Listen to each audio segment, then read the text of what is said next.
हमरा YouTube channel Bhojpuri में रउआ के स्वागत बा। अभी हम एगो गाना चढ़ावे के गीत सुनाओ तानी।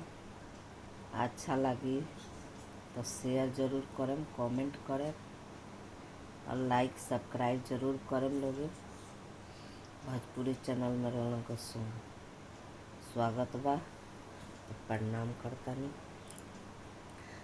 अरे अरे बेटी सुंदर बेटी, मानवा जनी छोट करहो, मानवा जनी धूमिल करहो।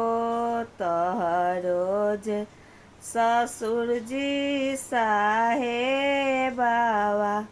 घरवा गहना से भरी दी हो, घरवा गहना से भरी दी हो। अरे अरे बेटी सुंदर बेटी, मानवा जानी धूमिल करहो, मानवा जानी धूमिल करहो। तहरो जे भसुरी निजिनियर बारे सरिया से घरवा भरी दी हो, लहंगा से घरवा भरी दी हो। अरे अरे बेटी सुंदर बेटी, मानवा जानी धूमिल रखी हो, मानवा जानी धूमिल रखी हो।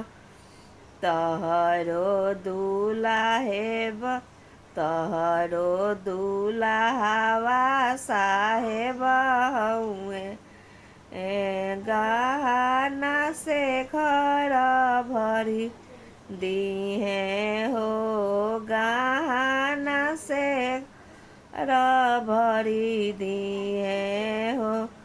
तहरो जे भसुर जी साहेब हुए, गहना से घर भरी दिए हो, गहना से घर भरी दिए हो।